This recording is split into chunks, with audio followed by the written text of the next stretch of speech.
अगली खबर अब दिल्ली से है, जहां पे कॉन्स्टिट्यूशन क्लब में दिल्ली मेट्रो रेल कॉरपोरेशन के संयुक्त महाप्रबंधक ऋषिराज की नई पुस्तक कारगिल एक यात्री की जुबानी का विमोचन किया गया। इस मौके पर केंद्रीय रक्षा राज्य मंत्री अजय भट्ट मुख्य अतिथि के तौर पर उपस्थित रहे। इस रिपोर्ट में देखिए। कारगिल पर पुस्तक का विमोचन। किताब में कारगिल के शहीदों की वीर गाथा। दिल्ली के कॉन्स्टिट्यूशन क्लब में आयोजित हुए इस कार्यक्रम में वैसे तो कारगिल शहीदों के कई परिवार आमंत्रित थे, लेकिन कारगिल एक यात्री की जुबानी पुस्तक का विमोचन लोगों को भाव विभोर कर गया।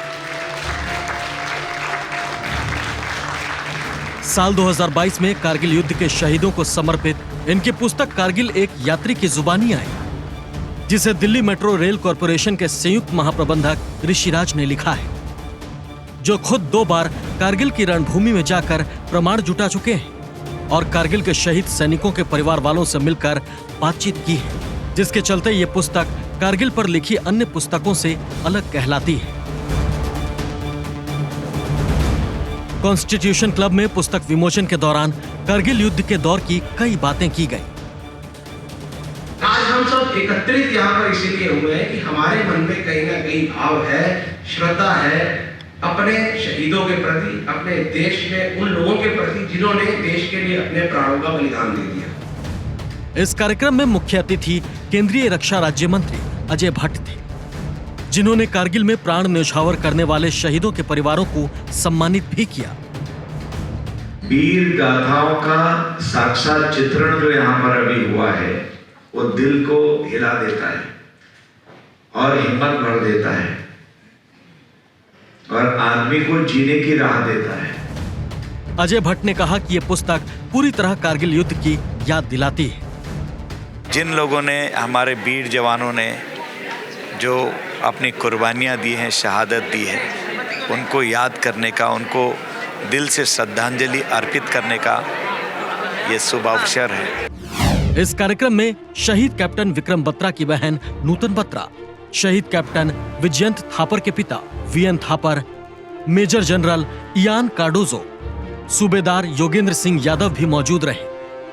आपको ऋषिराज का जीवन परिचय भी बता देते हैं, जिन्होंने कारगिल युद्ध पर आधारित ये पुस्तक लिखी है। 4 सितंबर 1975 को दिल्ली में जन्मे Rishiraj Delhi metro rail corporation में संयुक्त महाप्रबंधक के पद पर कार्यरत हैं।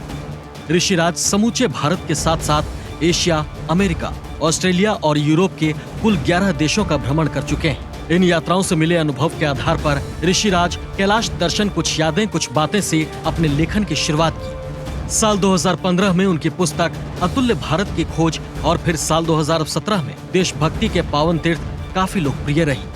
2019 में जापान में बिताए दिनों के अनुभव पर उनकी पुस्तक एक भारतीय की जापान यात्रा प्रकाशित हुई। इन सभी पुस्तकों को भारत सरकार के पर्यटन मंत्रालय ने राहुल संस्कृत्यायन पुरस्कार से सम्मानित किया है।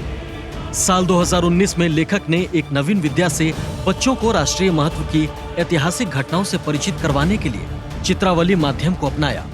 इस कड़ी में सबसे पहले जलियांवाला बाग कांड के 100 वर्ष पूरे होने पर सुनो बच्चों जलियांवाला बाग की कहानी प्रकाशित हुई। फिर साल 2022 में करगिल युद्ध के योद्धाओं के जीवन गाथा को दर्शाती 7 चित्रावलियों का ऋषिराज ने लेखन किया।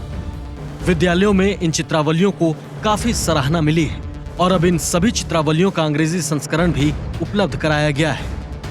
ऋषिराज ने अब तक कुल 25 पुस्तकें लिखी हैं और सभी अमेजन और फ्लिपकार्ट पर उपलब्ध हैं। इसके अलावा ऋषिराज अभी तक देशभक्ति और भारत के प्रमुख पर्यटन एवं ऐतिहासिक स्थलों से जुड़ी करीब 218 लघु फिल्मों का भी निर्माण किया है, जो इनके YouTube channel exploring India with Rishi पर उपलब्ध है। दिल्ली से वैभव परमार के साथ bureau report, India daily live.